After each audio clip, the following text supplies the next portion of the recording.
Hi, everybody. I am Brian, and I am joined on this episode. It's episode 290 of Mid-Atlantic Gravel, Travel, and Dirt. I feel like I'm so out of practice. I don't even know what I'm doing over here. Casey Fenton. Casey, you've been here before, and everybody knows LFP. But Larry, I'm not sure. Have you been on the podcast before? One time, long time ago. Okay. Well, it's long overdue then. The three of us just finished, this is the weird part. We finished the entry level. We finished the 220 at GRUSK with the Venti, and there are a lot more uglier, I guess you would say, ultra distances or bikepacking events that are part of the GRUSK long distances. There's the 220, the 260. The 316, or is it 360? I can't remember. No, it's 360. It's 360. And then a new 440 this year. And I am just as fine. I'm very happy that we only did the 220. I don't know how you guys are feeling about that right now, but my legs feel pretty good. That was all far enough. Yeah. 220 was a winner. Yeah. Before we talk about our adventures, and we are going to recap it, I want to actually do almost like a mile by mile, if you will, because there were so many miles. It's going to take us probably a very long time to get through it. But before we get to that, I want to do just a little bit of housekeeping. I want to both apologize and thank all of our listeners for bearing with us and bearing with me over the last, 4 to 6 weeks. Some of you may know that I think I posted about it in GTD After Hours, but we lost a family member, and that was a very, very difficult time. And the last thing during all of that I wanted to have anything to do with was talking to people, quite frankly. So from the perspective of having the podcast, that was the last thing on my mind. And then I really did appreciate having the distraction of really and we'll talk about this, my rage pedaling, Casey. I was thinking back about some of the things we were talking about, and I probably did a lot of rage pedaling through that window to get ready for this 220 because it really did feel good.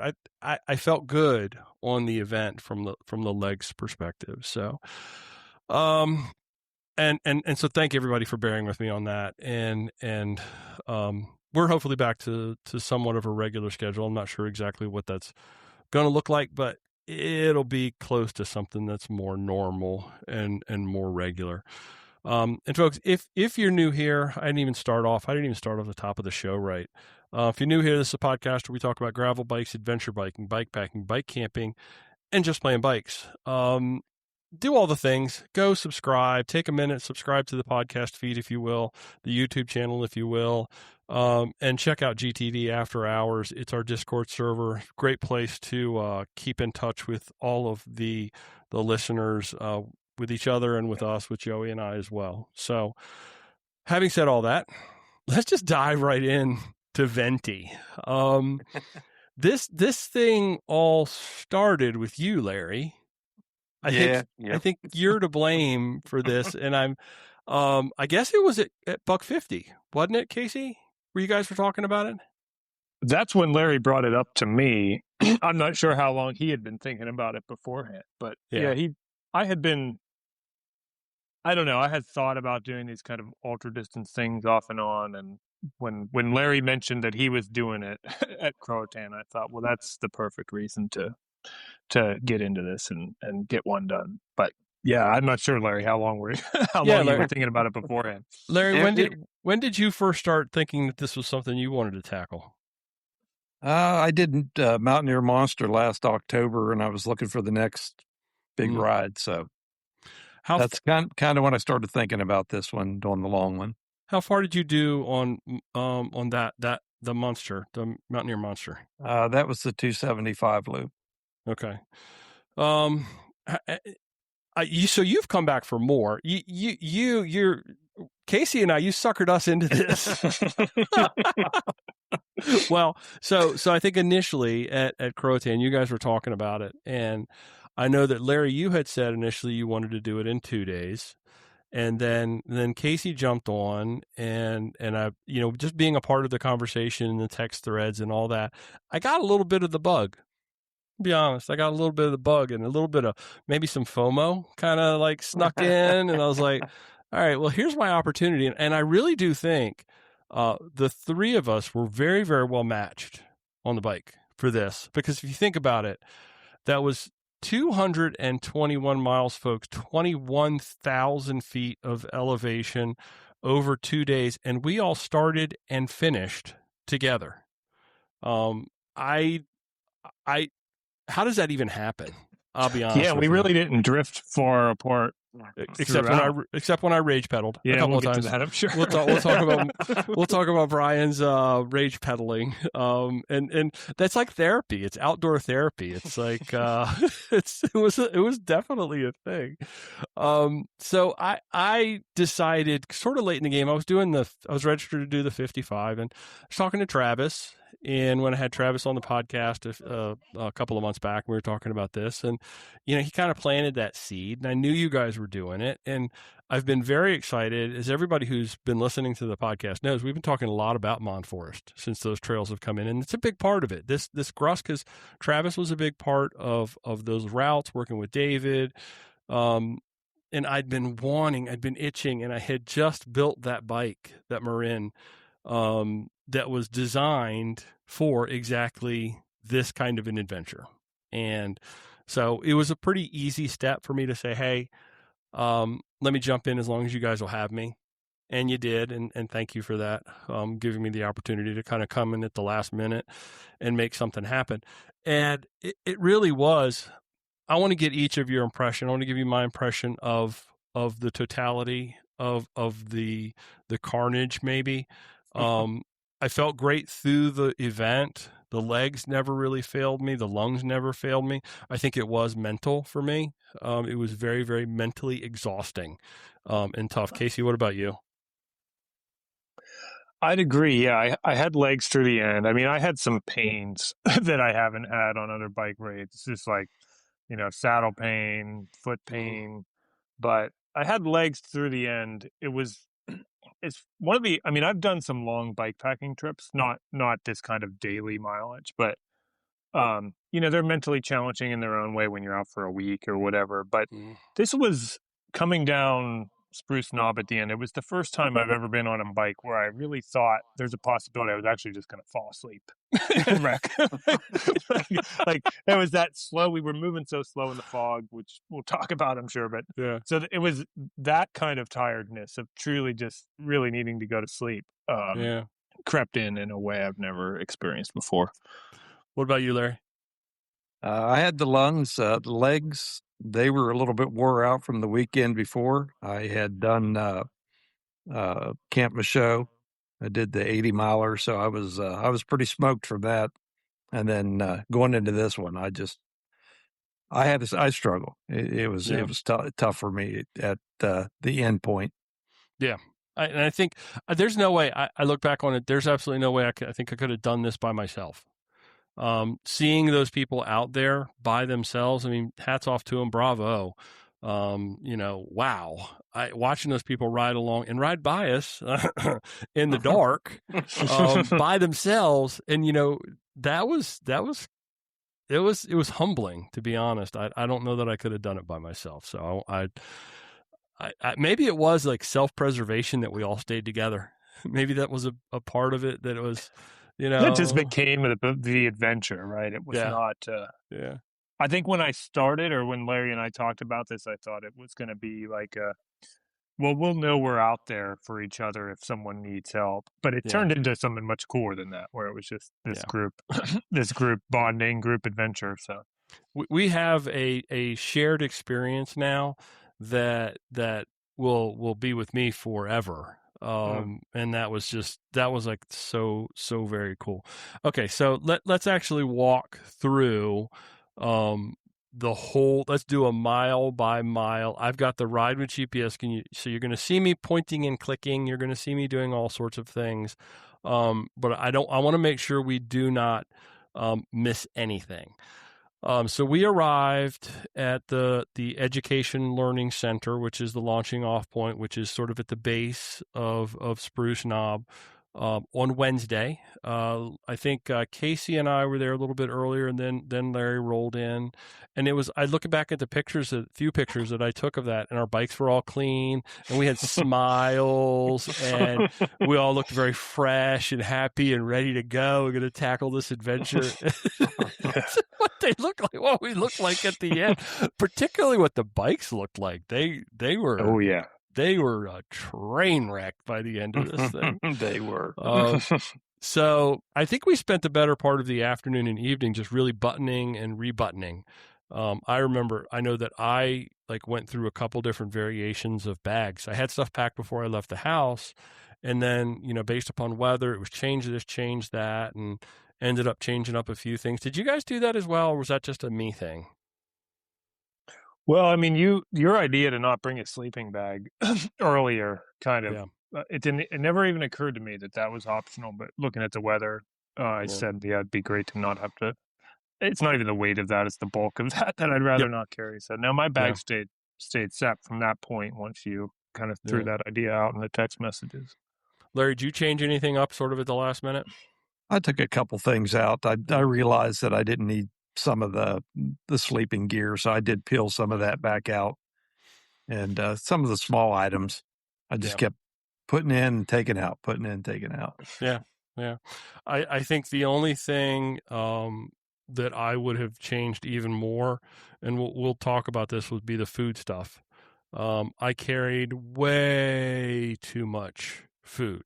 I was worried about, as we talked about that last day coming out of Whitmer and 70 miles with literally no services, my mind was spinning. And I think I immediately went into this, we're going into deprivation kind of mode where if I'd really thought about it, and looked and seen, we had stops all the way up until Whitmer.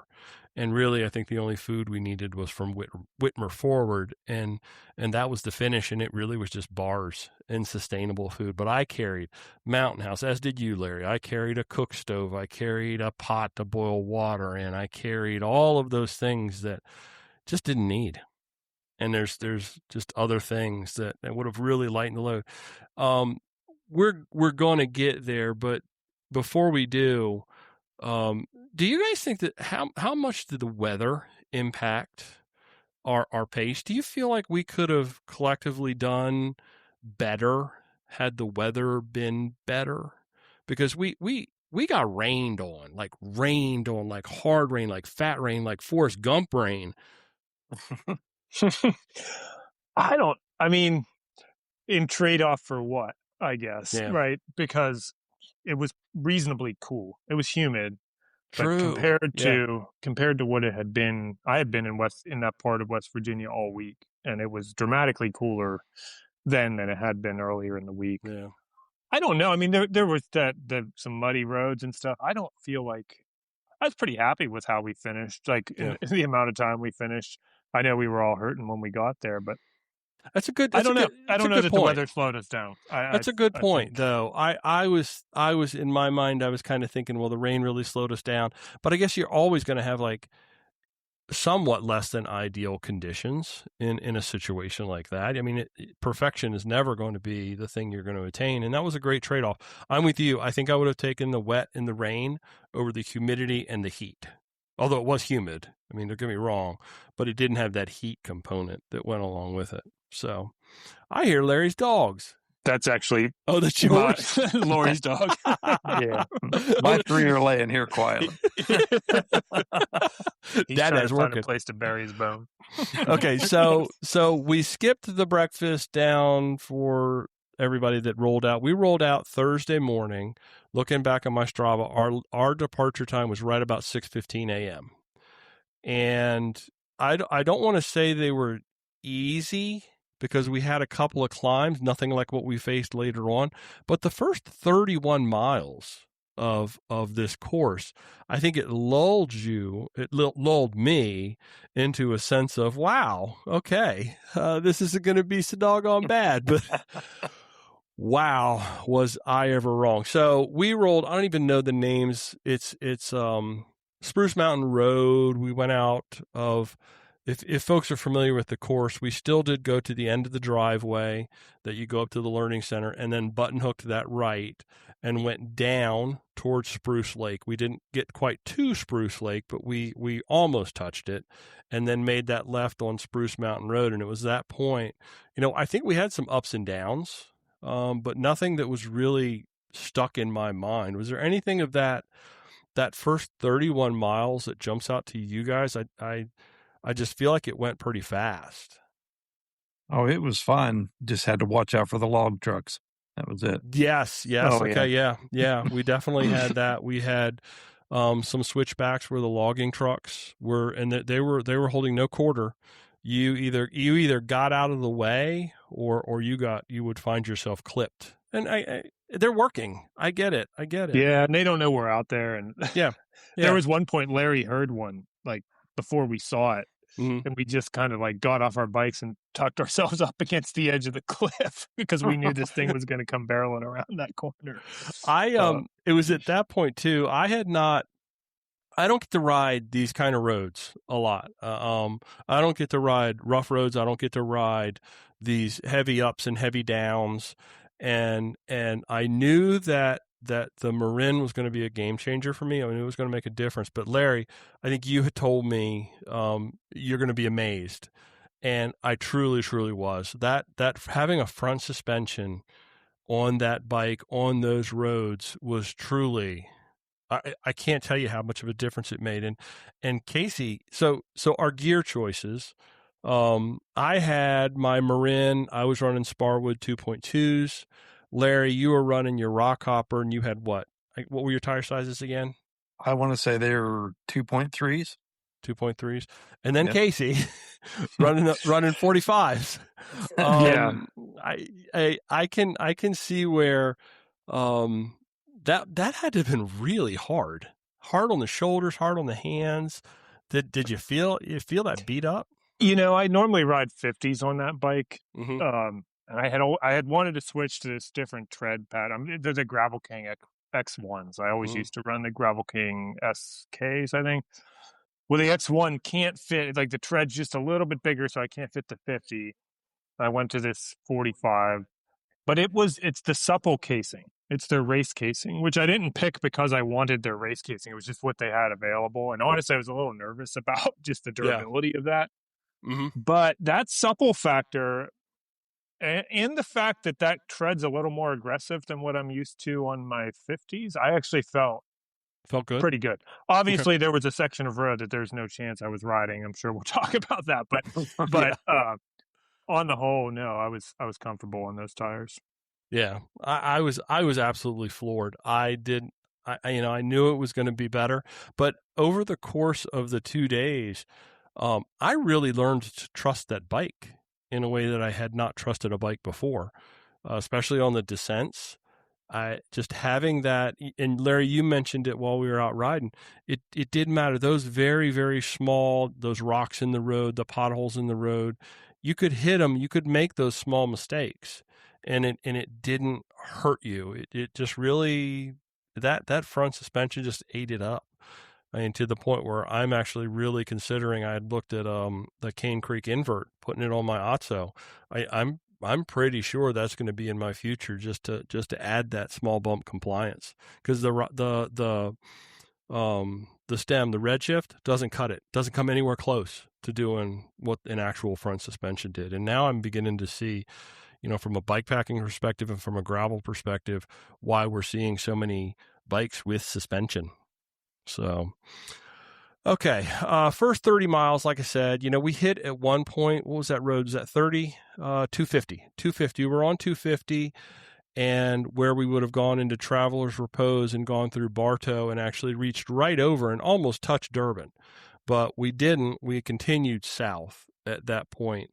And that was, I guess, when our first big climb popped in, and that was about 8 miles with about 1,600 feet of elevation. it really did baby step us into it. It was like a max grade of about 10% with an average of maybe 4. And I think that was when I first felt like, okay, we're climbing. We're climbing. We're doing a thing here. And then that led us right into the Buffalo Mountain descent, the not well-maintained road, which, what was y'all's impression of that? I didn't feel like it was all that. We faced much rougher later on. Well, I'll say for me, when I saw that was what was called not well maintained, I was like, I'm not worried about that one tomorrow. that was Larry fixed my attitude about that later in the day. But no, I don't think that one slowed us down at all. I mean, a couple loose spots, but yeah. And Larry, your mountain bike skills, that stuff, you're really strong on all that. That descending on that rougher terrain, that's your like bread and butter. So I think you're probably looking at that, not even thinking that it was a thing at all either. Yeah, I'm pretty used to just roots and rocks. So I mean, that's pretty much my normal attire for road. And then that's like mile what? Like 30, 38 or whatever, and that takes us right down into Greenbank. Now, folks, if you're not familiar, Greenbank is the radio telescope observatory. It is the radio silence zone. So, no cell phones, no devices, no electronic signals as you go through there. But our first stop before we even got in is we stopped at that little Trent's General Store. What a great stop that was. I enjoyed that. I really did. It felt good. I love the Virginia and West Virginia country stores. Fit the bill. I wish they'd had like a deli sandwich or something like that. Pepperoni roll would have been awesome at that point. But it was a great stop.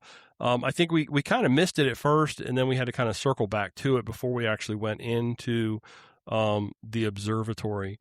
But I think that was a great first stop. We're like 45-ish miles in on day one. Things are going really well, feeling great. Then we go into the observatory.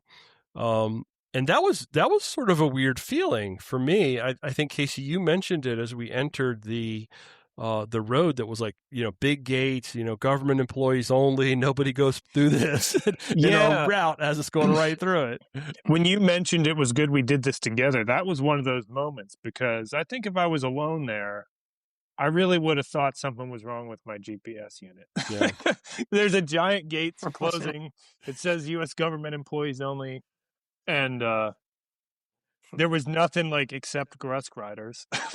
there was no sign for that. No. And we rode around it. Yeah, we just rode around the gate. Rode right around the gate. And it was weird because we were following like a tour van.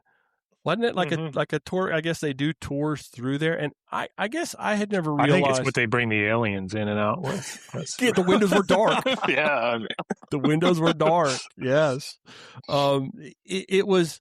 I didn't ever realize. I always knew Greenbank Observatory, and you would see it at a distance. I've always seen it at a distance. I've never seen it up close like that. And I thought there was like one or two of the really big telescopes, the radio telescopes. But there's like all kind of infrastructure in there. Some of it doesn't look like it's in the greatest state of repair.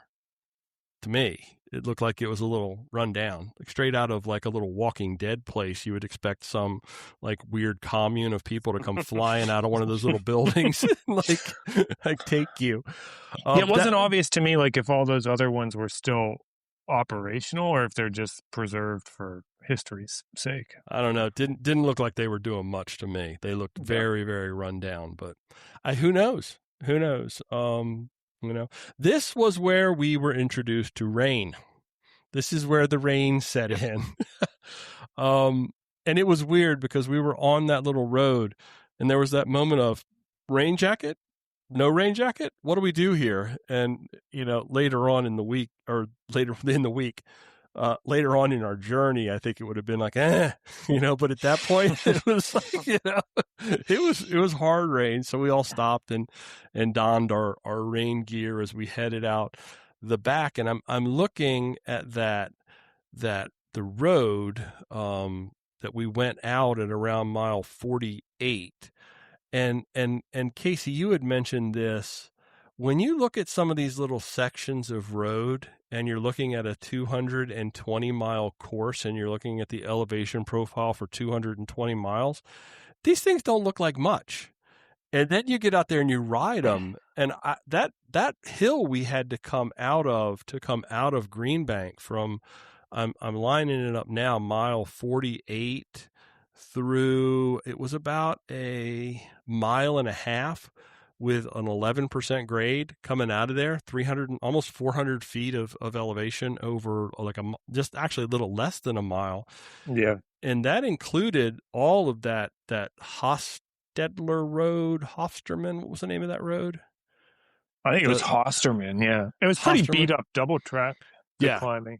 Yeah. I think when you look at those, like, the other thing you have to think of is that elevation profile on the bottom of Ride with GPS also has to accommodate Spruce Knob, the highest point in the whole state. So, like, and that profile, the space for it doesn't get bigger. So when you put Spruce Knob on there, I find it. I did before this ride, just to like check myself. I would dive into a couple spots that look like little tiny sawteeth and actually measure, like, oh, that's actually 300 feet.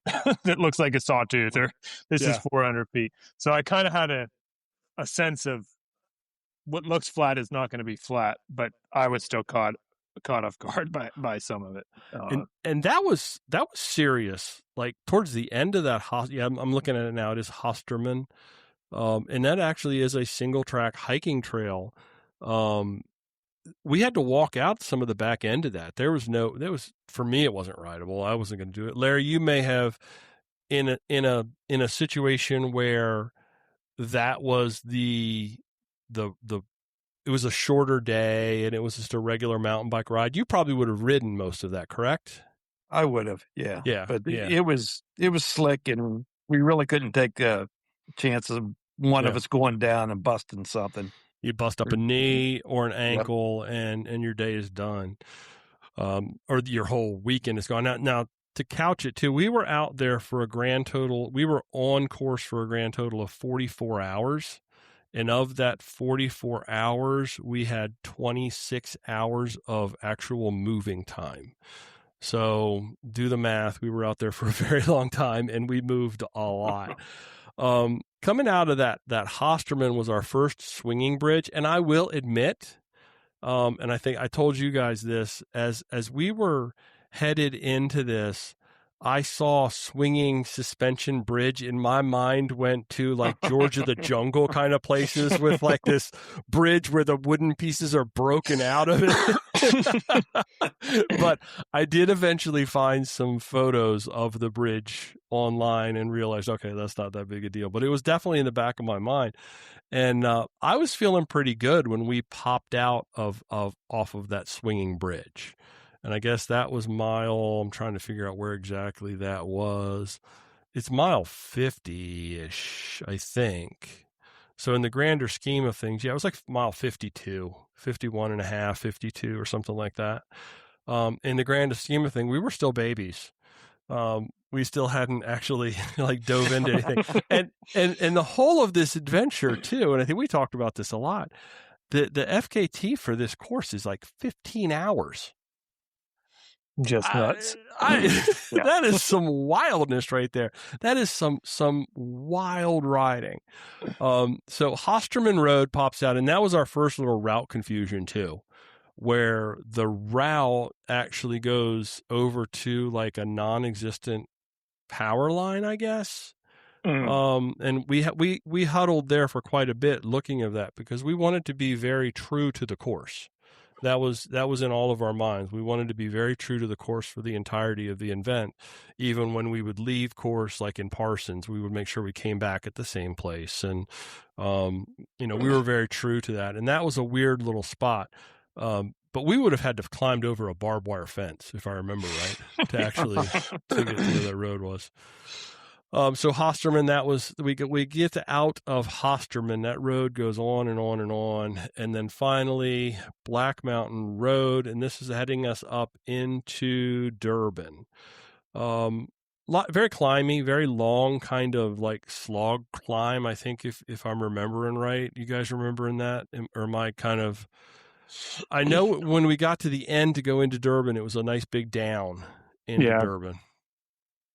I remember some up and down. I feel like it wasn't too bad those last few miles coming into Durban. I know I was looking forward to real food in Durban. So, and another thing that I hadn't even contemplated, that we're going right through Durban, and it's what time were we there? It was probably about 2:00.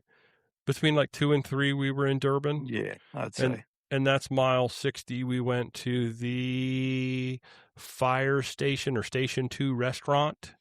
And that's where some folks that were doing the actual smart idea and doing the 3-day version of this event and actually took it in 3 days. I think they stayed there in Durban. So, a nice little lunch. The pizza was delicious.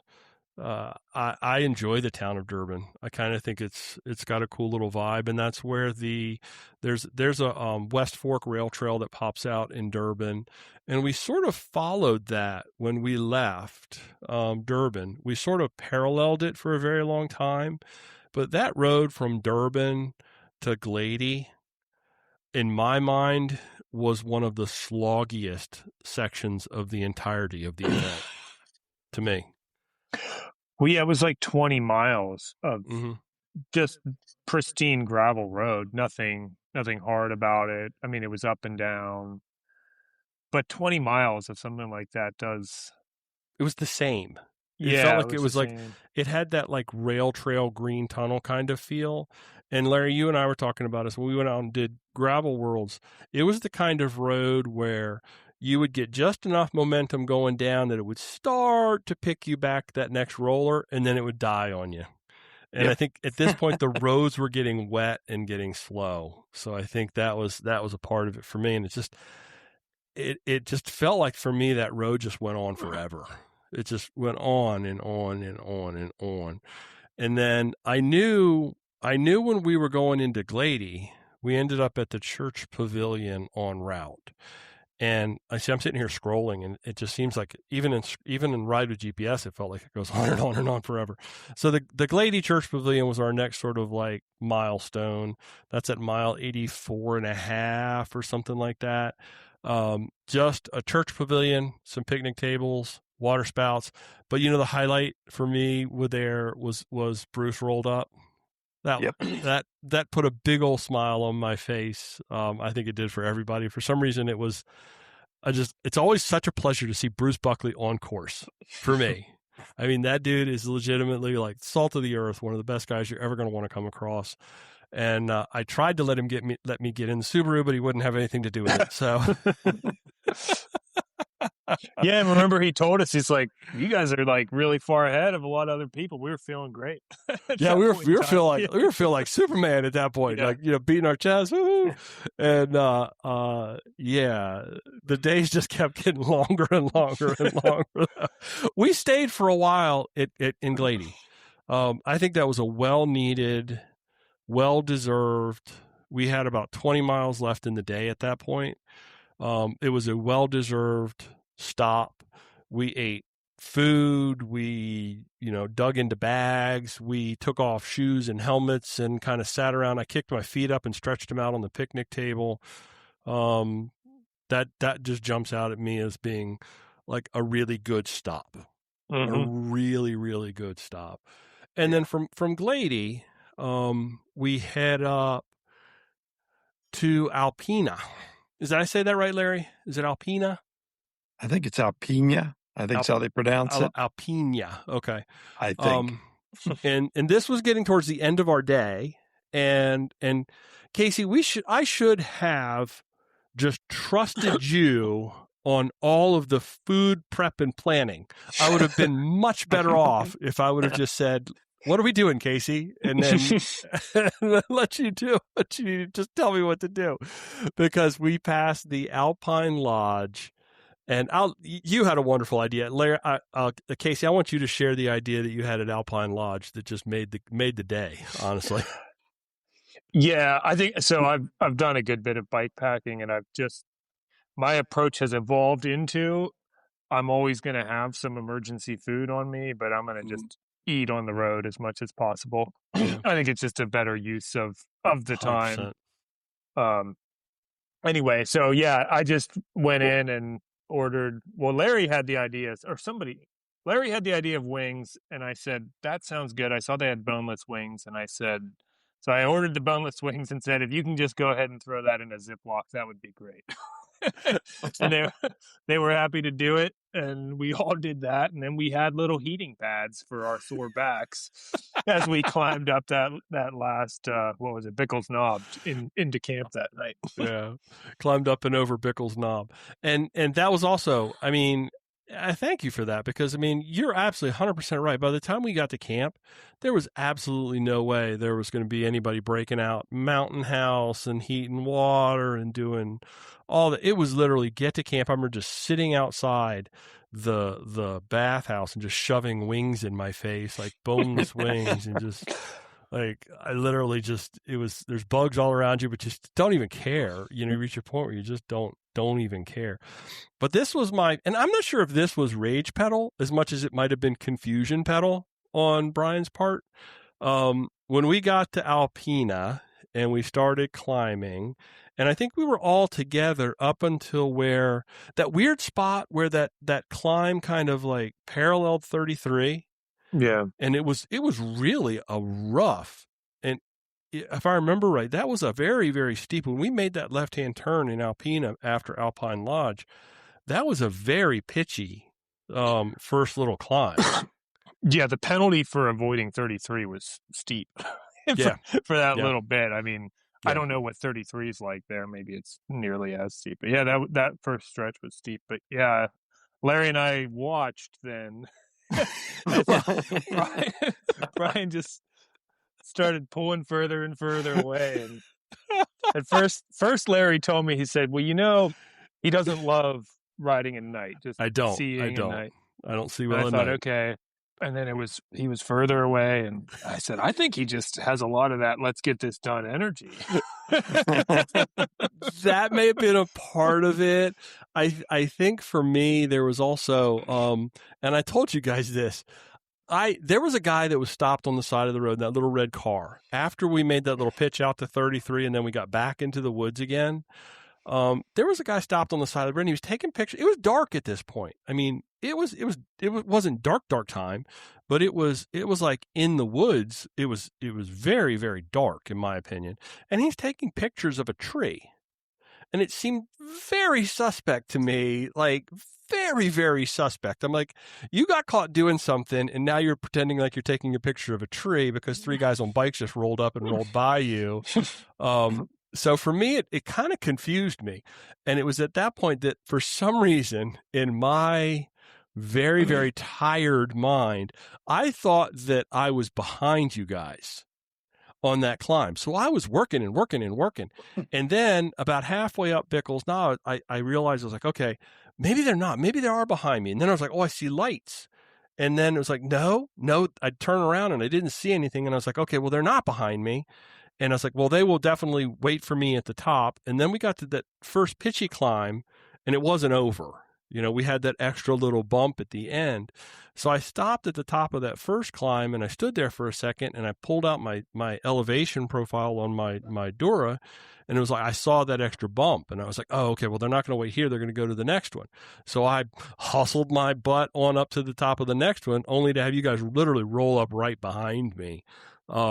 It was my first sort of like mental, I don't know, checkout maybe. I don't know. It was weird. It felt weird. It felt super weird. The day got long at that point. Yeah. I think that climb, I mean, that was the second significant. I mean, there were really only two major climbs that first day. That was the second one. The fog set in. Yeah. Yeah, and it was just, we're 100 miles in at that point. We're tired. And for some reason in my mind too, I was also thinking that day one was tougher. What was I ever? What was I ever wrong? I was excited. We got to, what was the name of the campground, Larry?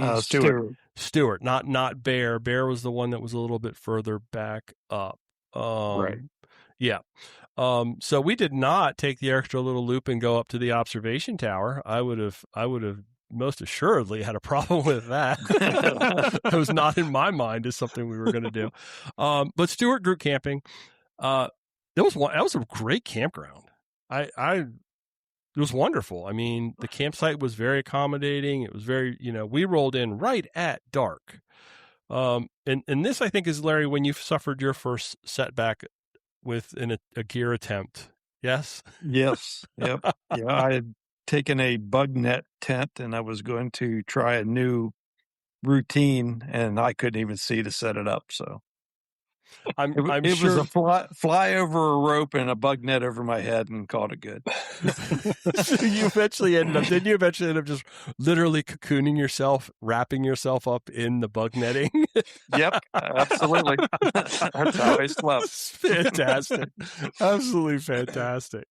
The showers were great. We had, one thing, this is where I realized I had made one critical error. I always carry a second chamois, a second pair of bibs.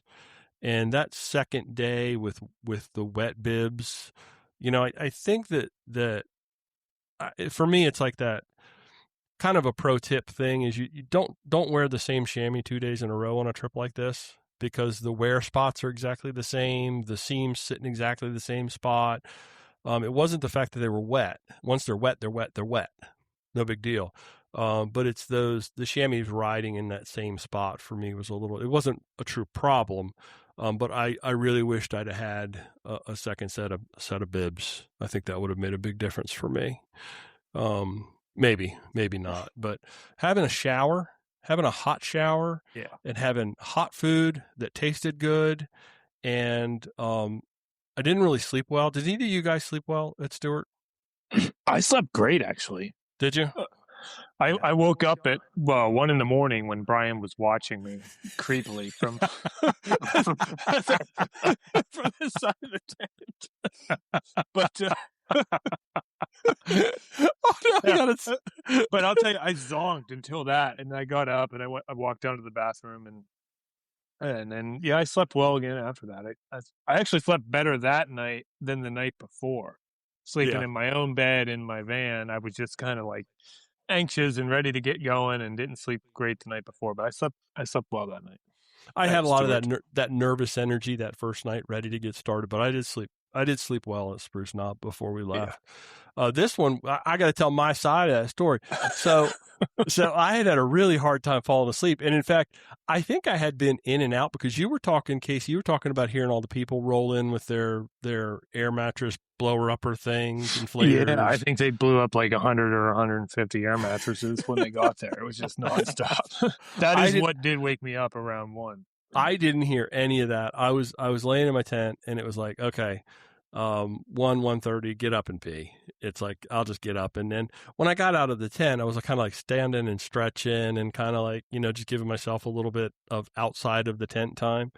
And I see this little green light bopping along outside, and it's Casey's walking along, and I was like, that little green light's coming towards our campground. That little green light's coming right up by our tent.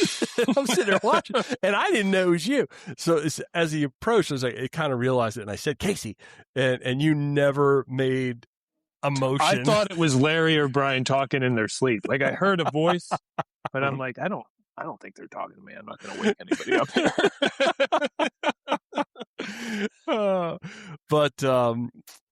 So it was a wonderful campground, a great place to stop, a great place to stay. Can't say enough good things about that. It was perfect, and having a hot shower that shower felt so good. Next morning, now we rolled out of the campsite. What about that? We had done about 108 or 110 that day, I think was the number for day one. I think 108-ish. Yeah, somewhere in that ballpark. We never really went off route too much. So we left Stewart and no coffee, no food, except for maybe a bar or two. We all just decided, let's get ourselves to Parsons, where there is food. We knew there was food in Parsons. And that was really just a very pleasant ride. That first 20 miles to get into Parsons, just really, really pretty.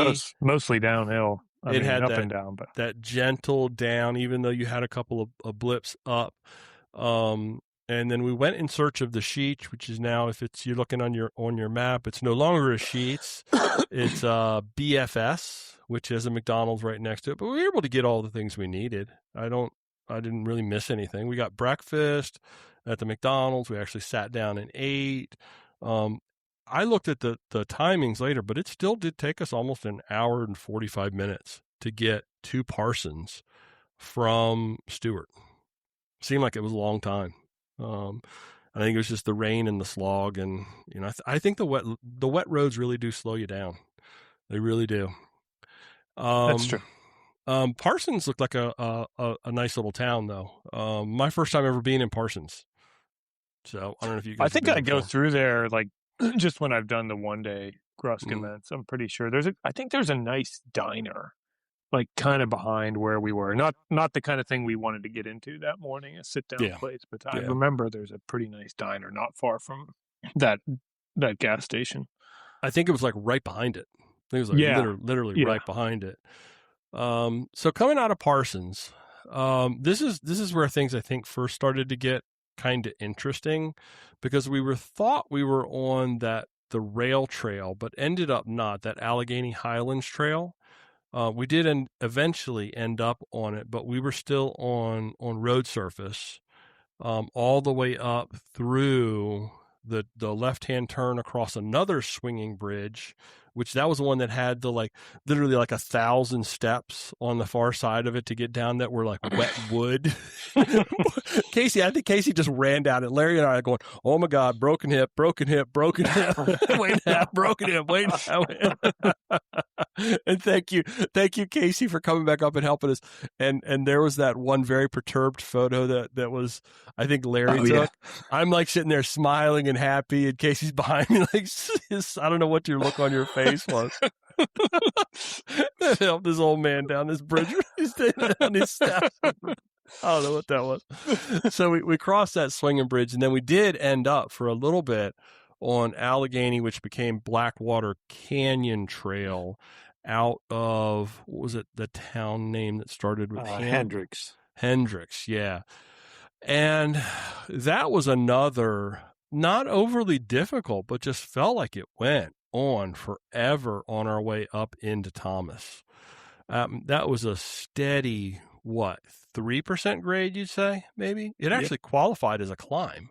It's 12 miles long. Mm. Yeah, it's a long. Larry kept warning us about it, and he was right. Like it's a rail trail, but it's there's a. I mean, if you look at, that's actually something in that elevation profile, it does stand out, despite the fact that you've got Spruce Knob on it. So yeah, there's a climb. I'll tell you what, though, that was beautiful. That's a place I'd go back just to do an out and back. I thought it was really cool with all the waterfalls. Yep, and there's no way to see that other than to be on that trail, as best I can tell. Nope, not at all. I asked Larry, I was like, do people boat this river? And he kind of chuckled and said no. And it was like a half mile later, I saw the 50-foot waterfall. I understood why people don't boat that river. Now, Larry, that was the Blackwater River? Is that right? Yes. Okay. Yep. Yeah. It really was. But that was at that point. It was at this point that Brian began to care less about scenery. And as we headed up into Douglas, because there were some really, really raging kind of points that I would have loved to have stopped. Like you said, Casey, it's worthy of a return visit just to go actually see some of that water. And we also were there in a time when it had really been raining, so the water was really moving, and it was really high, and it was loud, and it was cool. And that took us up through Douglas. And Douglas. Well, Yep.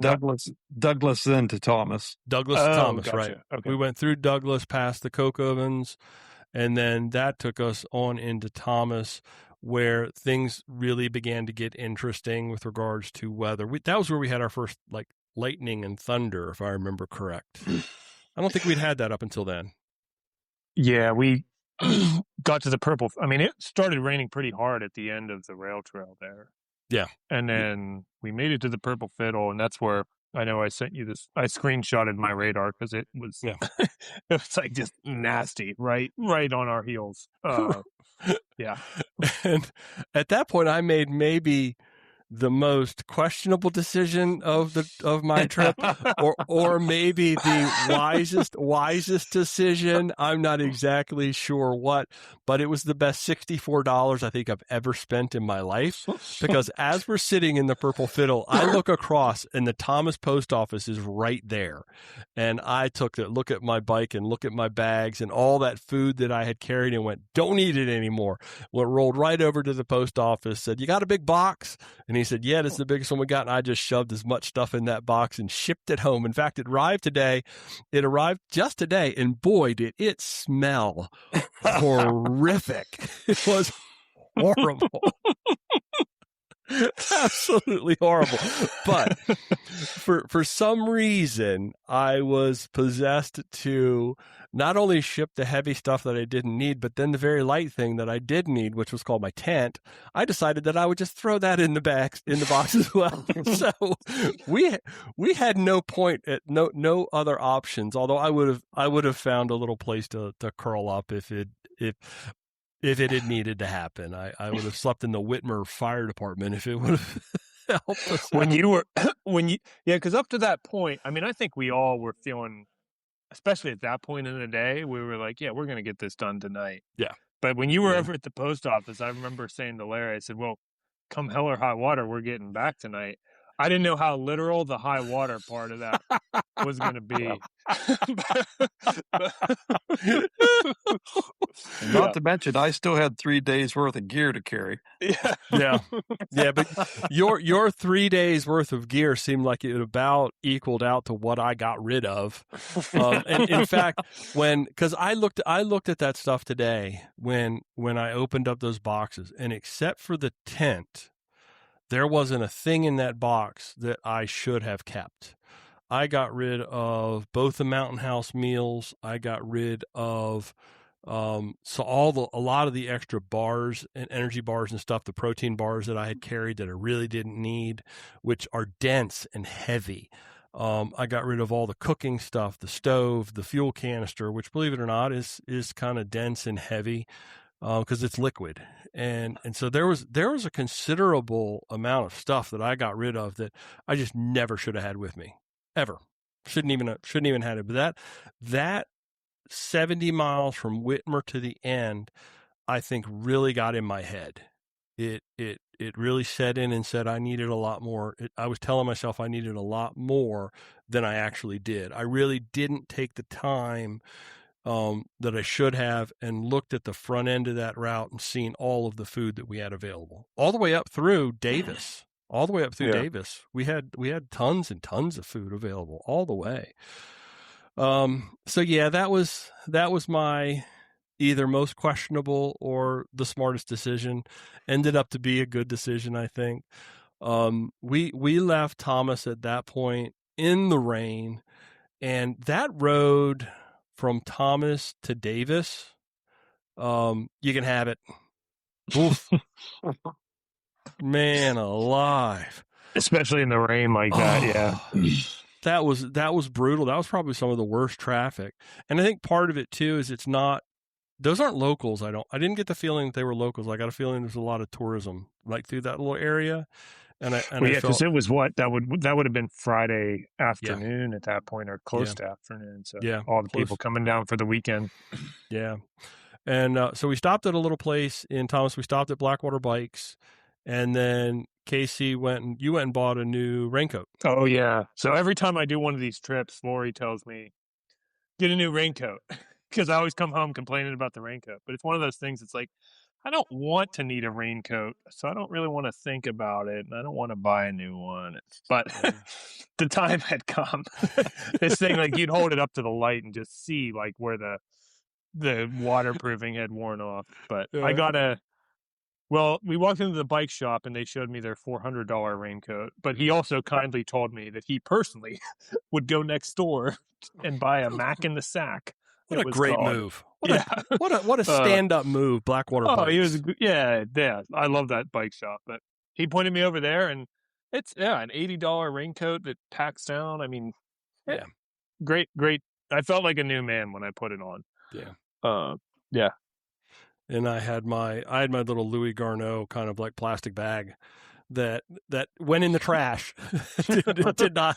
I'm just going to go on Amazon and buy another one of those things because it was not expensive. And boy, was it just the second one I've done that to just ripped to shreds. I had gashes in the shoulders from where I fell and all that kinds of stuff. So coming out of Davis, I don't think, Larry, you knew what we were getting into. And you tried to tell us. You tried to tell us, but I don't think we wanted to believe it. I don't think we thought it was going to be real. But yeah. So we got on the River Road Trail, which goes down by a little, I don't know what that is. It's like a little reservoir or something. Looks like a little water retention pond or something. Yeah, it brings you around to the backside of Blackwater Falls State Park. Because that's still the Blackwater River right there. And it was rough, but for some reason, I got a flat. I'm still going to say that it was that road riding from Thomas into Davis that I picked something up. And it was a rear, and I was really struggling with it because it was on a loaded bike. It's hard. You got the rack in the way. I couldn't get to the hole was on the exact opposite side almost of where the valve was. So I'd throw air into the tire and then have to spin it around real quick, and I couldn't see where the sealant was coming out. So it was like a struggle kind of thing.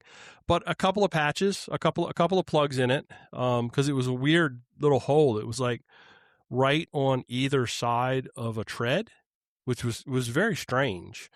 And so I had to put a plug on one side and then a plug on the other, and that held beautifully. I was really worried about it, and I think that was what caused my first little kerfuffle on the River Road Trail. I was trying to not subject that tire to some of those rocks on that trail, not knowing that they really didn't matter because what we were getting ready to enter was nothing but rocks. Didn't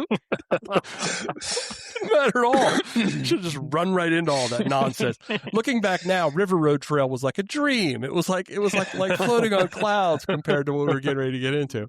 But I was trying to be very cautious with that. And I think I was trying to think back to what exactly happened. I was trying to avoid a rock, and there was like some scrub brush on the side that caught my shoulder and just whipped me around a little bit and sent me down, and got a big old gash on my leg, but it bled a lot. So no harm, no foul. And thank you guys for coming back and helping me fix that tire. You guys did come back, and I that was very much appreciated because I was really struggling mentally, I think. Now, Larry, you had warned Casey and I, and Bruce had also done a good job of attempting to warn us, Casey and I, of what Canane Loop Road looked like.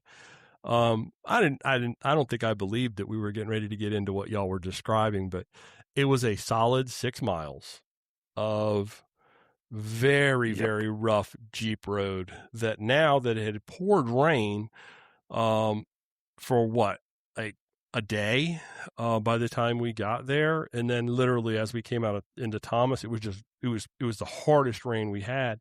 So that Canane Loop Road, that Jeep road, was kind of like a gully. It kind of went down and then came back up.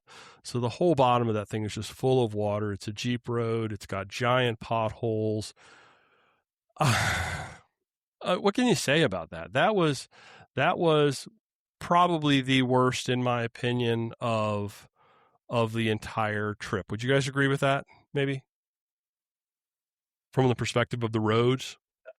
Oh, from the perspective of the roads, yeah. I actually had maybe more fun there than anywhere else. I mean, it's like, well, I was saying to Larry, it's one thing that it does is it forces your mind to focus on something other than how many total miles you have remaining, right? Because you have to be paying attention to what you're doing on the bike.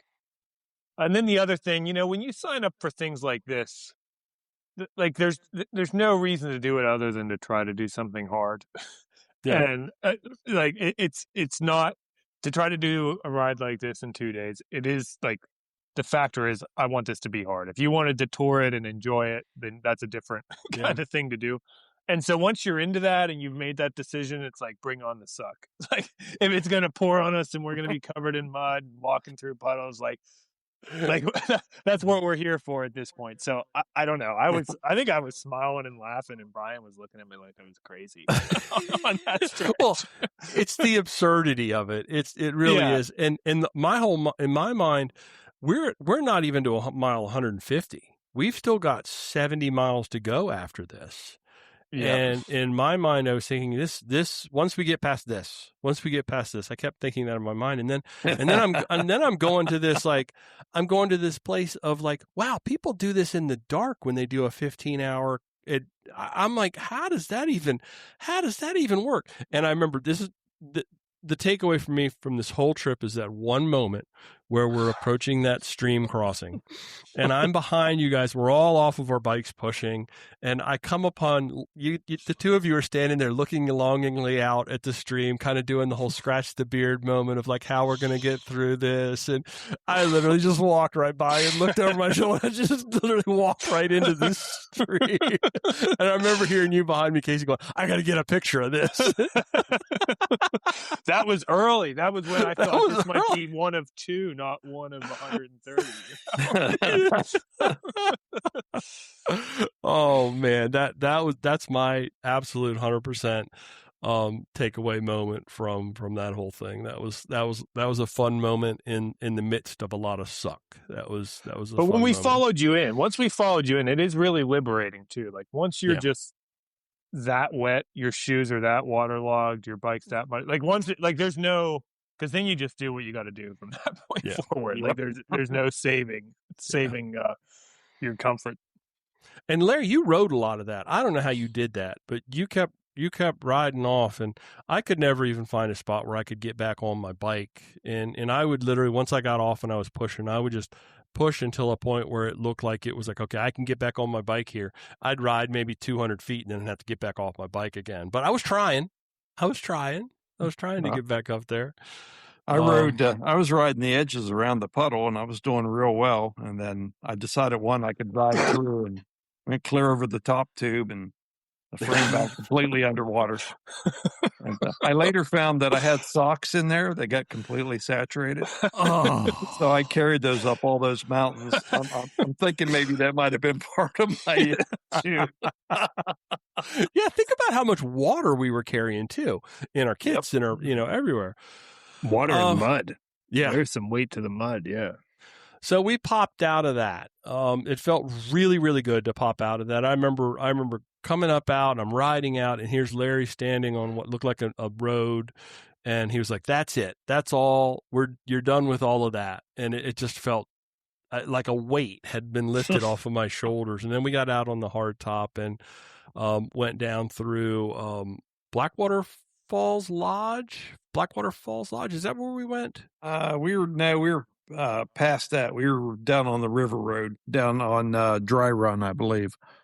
Once we turned down the other forest road that was closed. Okay, I know. Where did we go till we got water?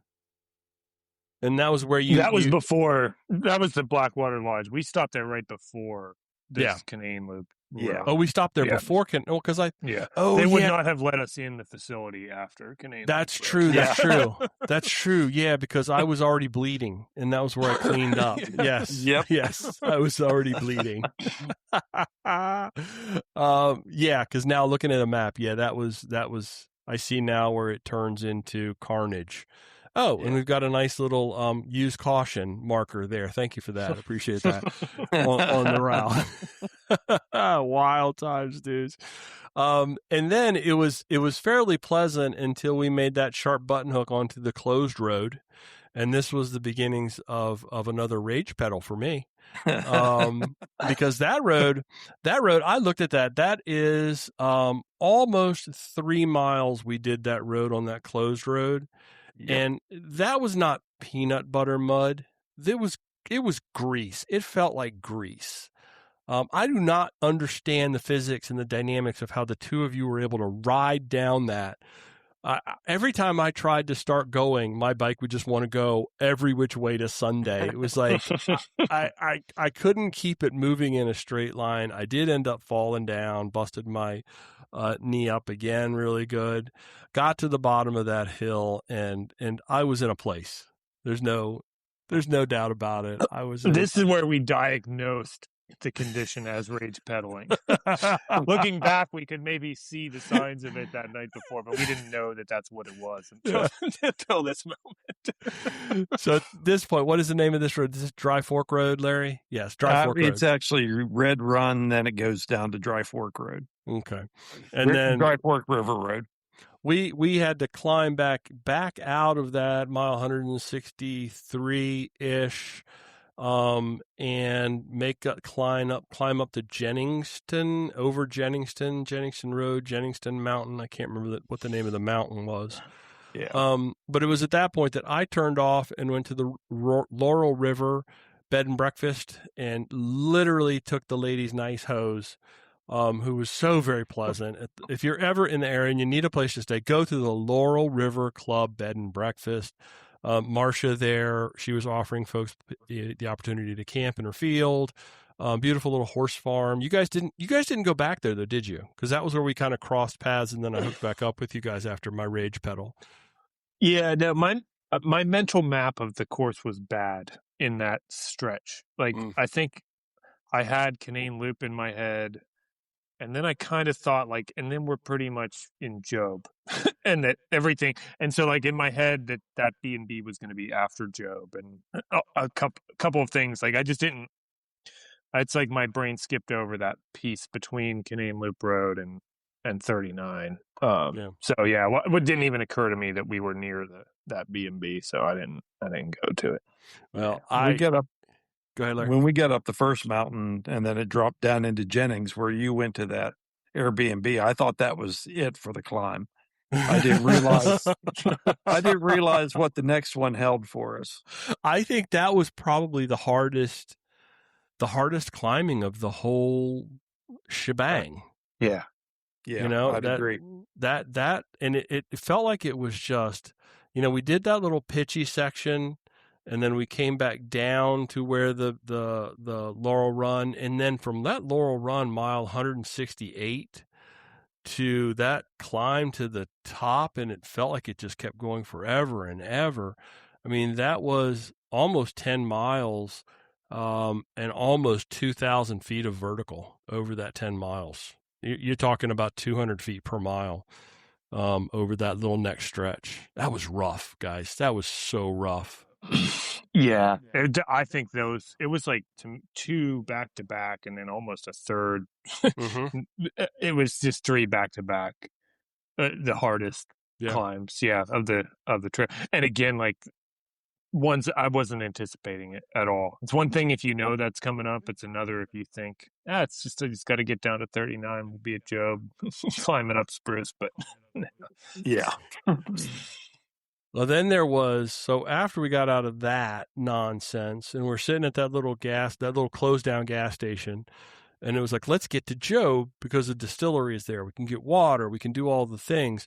And I'm like, yeah, it's only 4 miles down the road. 4 miles down the road. 4 miles down the road. But it was what was the name of that? That was Rich Mountain. That was like mile. Rich Mountain. Yeah. 180 to 182 or somewhere in that ballpark.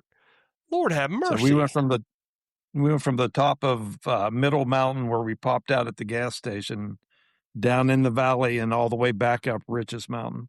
And that was a busy road too. I think that was a part of it. I think Larry, you and I'm not proud to say we walked that.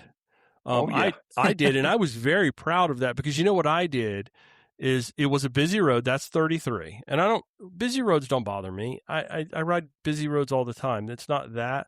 but it was so steep, and I think you're so spent at that point that I didn't really trust myself. I know that the bike was going to be weaving and wobbling. I mean, it had the low gearing. I could have spun my way up the hill, but I chose to walk alongside my bike and eat my pepperoni roll as I walked up the hill. That's what I did as I walked that entire hill, just literally with a pepperoni roll going, and then we get to the top of that and make that right-hander, and then it's down into Job where the distillery is, and what a great stop. That felt really good. Yeah, Larry led us there. I don't think I would have found. I think it was kind of that point of the day where it's like I didn't want to fiddle with my phone, but Larry knew where he was going, and we pulled in, and they were closed. But the guy, did he say he was the farm manager? I think he said he was the farmhand. I think is what he said. Farmhand, but I don't know. He was just out hanging out in his yard, and he decided to open up for us. So, he could have said anything. I wouldn't have really recognized what it was he said. Oh yeah, but. I don't know. I think that was it's such a cool thing about that event in that area that you're going to pull into a distillery after closing hours and they're going to open up, even though like we clearly were not buying bottles of whiskey. He tried to shove a lot of it down our throats. Yeah, He's like, would you like to try a shot of everything? It's like a shot of everything. Oh my God. So the name of that is Still Hollow Spirits. And that's in Randolph County off of Stink Run Road outside of Job. Perfect little spot because it was just starting to get to the dark window. But we weren't there yet. But I think it was at that point that we began to sort of see the light of day, or the light at the end of the tunnel, so to speak, because that was, I think, almost exactly that moment in Job where you begin that long ascent up to the summit of Spruce Knob. It was kind of, well, for Larry, a lot of this course was the devil he knew.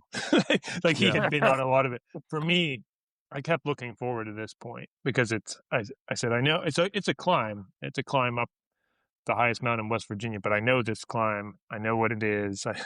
I know that it's just kind of a gradual thing. And so something about, it's amazing how much, like, for example, unpaved to me, that ride, it's easier than it feels easier in my head than it should be because I know it. Like I know every turn, I know what the hills are like. And so getting back to this point in GRUSK, all of that is on the norm of the 1 day ride. So I knew it and I kept thinking, all right, I just need to get there. And then my head will know what to expect from that point. Well, to sum it up, from Job to the summit is 26 miles with 2,700 feet of vertical gain. It is an HC category climb, max grade of 9%. But here's where it kind of helps. It's an average grade of only 1.5%. And a lot of that's that front loaded kind of, I don't know, that first little climb piece is 18 miles before you get to that last 8 where it really pitches and begins to kind of kick up. So it felt like we were on that home stretch, but I don't think I did not realize at that point exactly how much time on the clock we still had remaining. Because we got to Whitmer, which is where, thank you, Travis, for stashing stuff at the firehouse. My goodness, a Red Bull and literally just cramming chips and cookies in your mouth at that point out of a little box. The food at that point tasted so good, and that Red Bull hit so nice, and I was loving that ride out of Whitmer and sharing all of my plant knowledge with the two of you about the mullein, about the mullein plant. I felt like I was a little. I'm not going to say I felt like I was. I was punch drunk at that point, and that's where it started to get dark. Correct? It was up into Gandy, or it was up in Gandy Road. We were on Whitmer Road for a while. What was the name of that road? Were we ever on? Yeah, we were on. It was Whitmer Road. We were on for a very long time, and it really felt like I was punch drunk. And it was at that point that the lights came on as we were running alongside Gandy Creek. And wow, the outbound lighting, props, big props. 100%. What an amazing unit. I think but did you have the Detour? Is that the light that you had as well, Casey? Yep. Yeah, and first time really using it. First time I've ever really ridden it in the dark time like that. For me, it's not something we're, because as you witnessed the night before, I don't like riding in the dark, but that thing, with the pass-through charging, I had a 10,000 milliamp hour battery in my Moloko bar case. So I think I had that on either medium or high for probably 5 hours, and it never budged a bar. It never, ever budged a bar. Yeah. Yeah, I ran mine on low for the most part. And yeah, also never budged a bar. The pass-through charging piece, like that's clutch for this kind of activity. To have that available. Because imagine if you had burnt through your light and had to sit there and wait for it to charge. like some people. Can you imagine if you burnt through your light? Larry, tell us about that. What's that like? Yeah, I scoffed and said, no, I'm going to use my cheap-ass lights, and I burnt through them. Yeah. And rode in between you guys. We had enough light with those outbound lights that I think we lit it up. And remember that one point where we stopped and turned off all the lights, how dark it actually was? I mean, that is just, wow. It was pretty cool. And we had owls hooting all around us as we were climbing up that. And it reached a point too where, it was dark and we were climbing, and when it started to get pitchy on some of that last part of the summit, I know that, it was sort of a collective decision. We would ride for a while, and then just to do something different, I think we'd all get off, and we'd walk a 1/10 of a mile or 2/10 of a mile or something like that, and then hop back on the bike and ride again for a little while. But it was at that point that I began to feel not the fatigue, but the tired, that yawning, that literally I could just lay down and fall asleep here in the bushes, I could just lay down and fall asleep in the bushes. Yeah. And we summited Spruce Knob at right around midnight. Was that right? That sounds right. Yeah. Yeah. Maybe just a little bit later. But at that point, we had a tremendous volume of fog, and lights or no lights. It was really difficult to see anything at that point with that fog. And at the top, now remember folks, when I said earlier, we were all being very, very true to course. We wanted every EFI, every inch, what the middle part stands for. When we got to that loop of the parking lot at the top, and it was so pitched with the fog that I think all three of us ended up riding that by looking at our head unit route and just sort of like riding blind and following the blue line and hoping it was somewhat accurate. Yeah. Yeah. There were a lot of cars. Honestly, it was between that and then, like, at one point I realized there were cars kind of along the edge. So I was just like, I could see my headlight bouncing off the cars. It was just trying to curl it around that. Yeah, it was wild. Stick. And I just pulled it up from the summit, from the top of the summit when you start going down to the actual finish is 12.3 miles.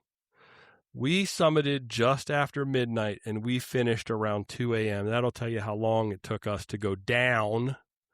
We had an elevation loss of 1,500 feet over that last 12 miles and a gain of 700. You get a lot at the end as well. But 2 hours to finish that out, just simply because you're exhausted.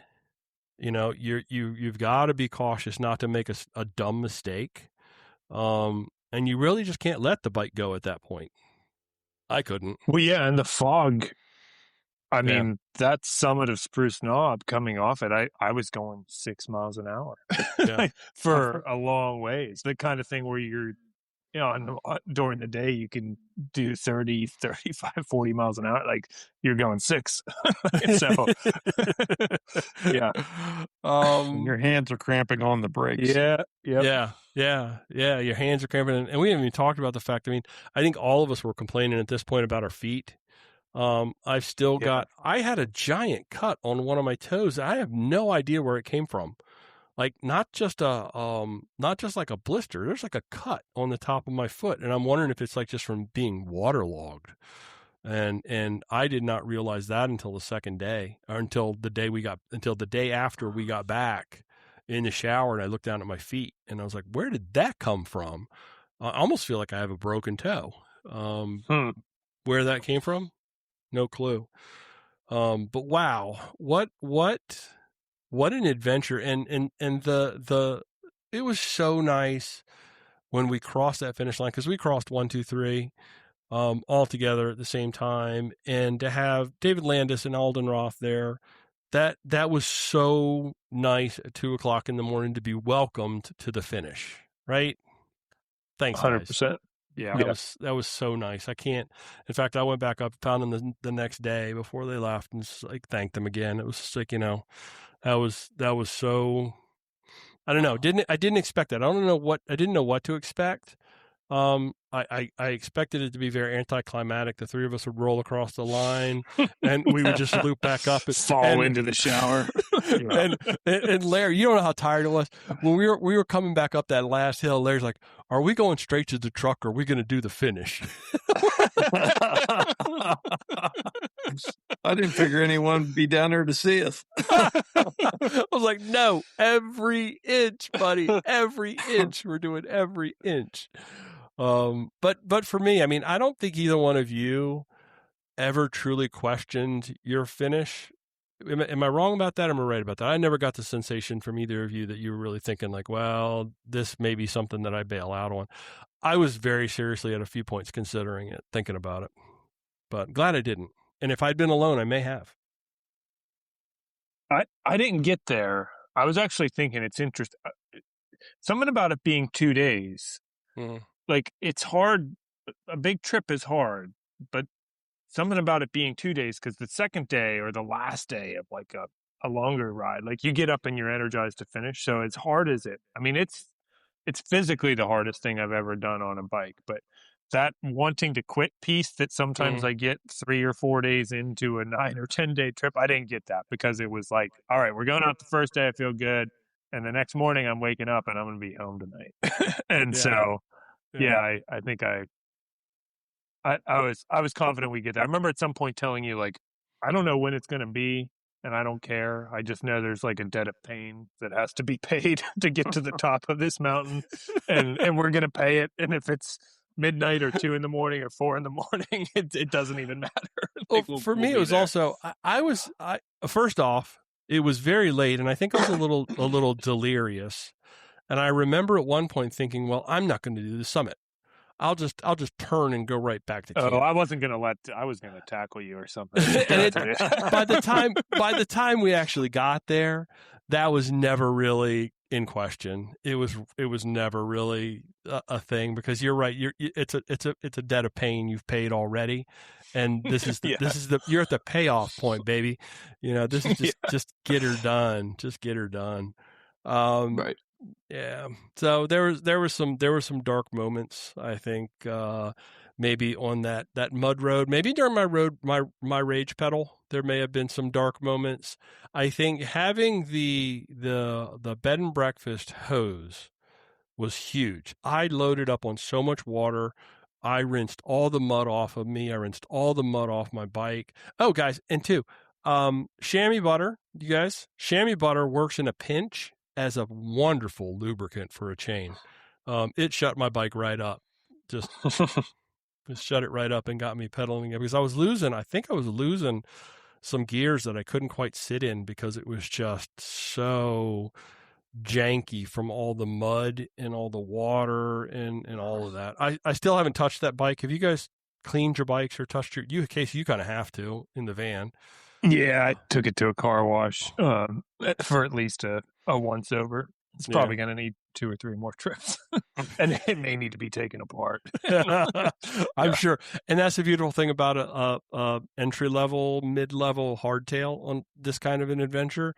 The parts to replace it aren't that big a deal. So if something did kind of go south, okay, we'll kind of work through it. But congratulations, guys, to both of you. Thank you for allowing me to join the Slugfest. It is definitely a lifetime memory for me, and we've got a special thing, the three of us now, I think, because of that. So feel good. Yep. Gear that worked and gear that didn't. We've already determined that, Larry, your tent would have worked, I think, if you had set it up before you were trying to do it in the dark and 100 miles on a mountain bike, because you did send some pictures of it actually set up correctly. So I think that's one of those things that remains to be seen. I don't think I had anything that really failed. Some things that excelled. Obviously, that Koros Dura. What an amazing little bike computer. I think we all rode that. I think I had 38% battery left when I was done. Did you take any note on yours, Casey? Mine was 44, and I started fully charged, so I did have it plugged in that night. That for me, that and the Outbound were the clear winners, like in terms of new gear. One thing early I learned, and I think we all kind of discovered, that the Koros, that little knob on it's a little bit sensitive. And so early on, before I had eaten sufficiently through my feed bag, the feed bag was tall enough that it was like tapping that knob as we went down the bumpy roads and would take me off the map.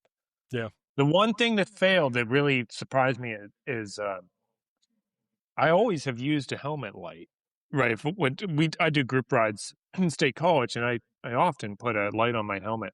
Somehow the combination of the Outbound and the helmet light really didn't work. That helmet light kind of, and it's interesting. I was reading reviews of the Outbound light, and some people say something about the temperature of the light or the color of the light, that you really need to use the Outbound. If you, like, they need to match whatever's on your helmet and what's on your bars. But that makes sense. Yeah. That makes sense. But it turned out as a nice backup for Larry to carry later. Yes, indeed. It sure did. Got me across the finish line. Thank you for that. Well, I those two things to me were the standout. And then having the suspension. Larry, you explained it to me before, but I don't think until you do it and realize it, until you've ridden the same roads and with and without, for me, I could never put it together. So anything for you, Larry, that was like a standout gear component that worked exceptionally well? Actually, it was the tires, the full-on mountain bike tires. Yeah. I mean, that saved me in so many places. Yeah. Down the slick road. There go all the dogs. That was the big savior for me. Yeah. All right, fellas, I do not have any this or that's. So, and we're like an hour and a half in, so hopefully people have stuck around for this. But it was a 44-hour journey. It deserves an hour and a half podcast episode. Am I right? I mean, that is what it is. Yeah. So one more time to everybody that finished, finished any of the ultra distances, that finished GRUSK, the weather conditions were just, wow. You did a big thing, and everybody, no matter what distance you did, should feel really, really good about that weekend's efforts, because straight up and straight down the line, no matter what distance it was hard. It was a hard couple of days. So be proud of yourselves and whatever you did. And wow, I still don't understand how those folks do that in 15 hours. That just boggles my mind. Just absolutely blows me away. The world will never know. And that's fine. They're superhuman. That's it. We were talking about that. They're superhuman. Just a superhuman effort. So you guys have anything before I shut this down? Any last thoughts or reminders for folks? No, it was just to say what you said. It was awesome to get to ride with you guys. Thanks, Larry, for bringing it up at Croatan and putting the idea in my head. And it was really cool to I think we were the only group, maybe that's not true, but it was cool to do it as a team. Yeah. And get across the line that way. So. Yeah, it did. I appreciate all the extra help and support. That really helped me out a lot. I think we did it together, and for me personally, there's no other way I could have finished it. I don't think I maybe, but I would have taken a lot more time to do it, and wouldn't have had near the adventure that we had together collectively. The key question is, if any one of us had been alone, would we have taken a ride from that firefighter in Whitmer that offered? I think that was the hardest mental test. That was the hurt had set in at that point. Yes, 100%. He offered, and we all said no. I just remember I couldn't have answered him if he wanted to because I was too busy shoving Doritos in my mouth at that point in the game. Okay, now I know we all said this at the beginning, we'd never do it again, but now we've had a few days under your belt. Anybody craving a similar adventure at any point in the future? I've got one scheduled already. Yeah, Larry's got one on the books. Larry, I think I might be your. I'll be the cheering section for you for that one. I'm going to need it. As we were riding, Casey pointed us to the book by Michael Easter, the Comfort Crisis, and I'm almost through it, Casey. Everybody I think should read that book. And when you do something like this, you begin to realize how much we actually need to do things like this. I think there's something about the human nature and the human spirit that craves something hard. Hey, Betsy's here! Hi, Betsy! Good to see you. Thank you for letting us borrow Larry, Betsy. You can have him anytime you want him. Don't say that. I'll take you up on it. Okay, guys, let's go ahead and shut this thing down. Thanks, everybody, for listening to this episode of Mid-Atlantic Gravel, Travel, and Dirt. And thank you, Casey, and thank you, Larry, for joining us. If you're looking to get in touch with us, graveltraveldirt.com, Instagram at MidAtlanticGTD. Thanks for riding along with us. And until next time, do good, be nice, go slow, respect others. Love you, bye. Love you, bye. Love you, bye.